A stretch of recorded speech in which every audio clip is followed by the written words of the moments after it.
Welcome back to our continuing series of looking at movement sophistication and how to incorporate it into our training. By incorporating movement sophistication, we not only increase the training effect from any given movement that we are doing, we also make more complex movements, which are highly beneficial for everyone, more accessible, making it so that we can all eventually get there and open our bodies up to a whole new quality of movement that we've never had access to. This time, we're going to really hit the core.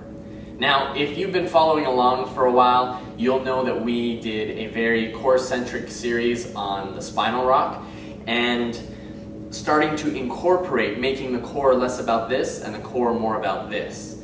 Now what we're going to do is we're going to take core strength and connect it to the rest of our body through a very full range of motion, forcing us to move right from fingers to toes. So this round, to do so, we're going to use Tack Fit's push plank. This is week numero uno.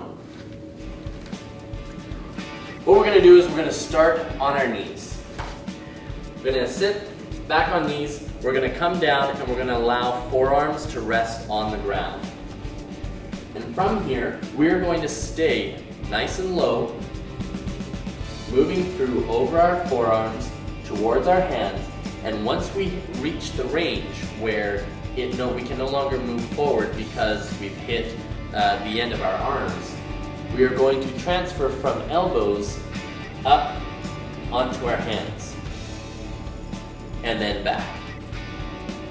And once again, through, and then back. Now, important key points.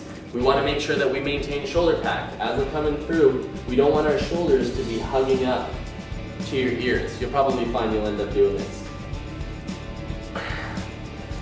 Keep the shoulder pack strong. Keep it really strong so that what we end up doing is we engage all of the effort that has to go from transferring from elbow to hand into the rest of our body.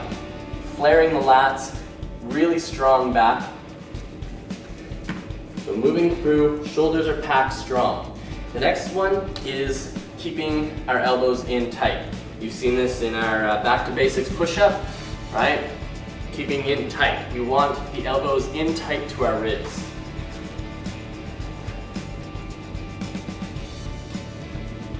In tight.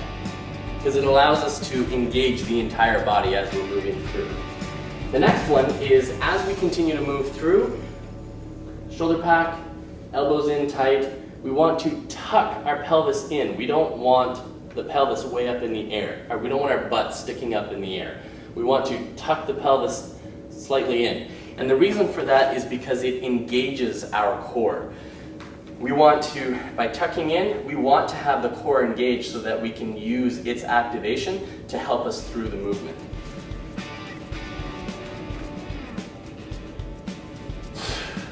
And exhale. Exhale through the effort. Don't hold your breath. So you're pushing, you push through your toes, pull through your hands, and then you're going to push from your hands and pull from your knees. So it's a simultaneous. So we've got hands pulling and knees pushing, and then on the way back, you've got hands pushing away and knees pulling back. Take it from a different angle.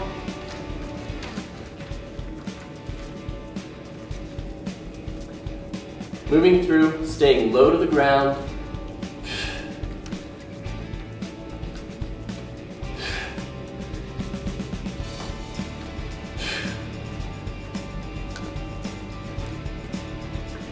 And last point is to make sure that your hips do not drop on the ground. So as I'm coming through, I'm sitting, I sit all the way back to my heels, but as I pop through, I'm tucked underneath, but I'm holding this right at the point before I'm touching the ground. So my hips don't drop down to the ground. I'm up and back.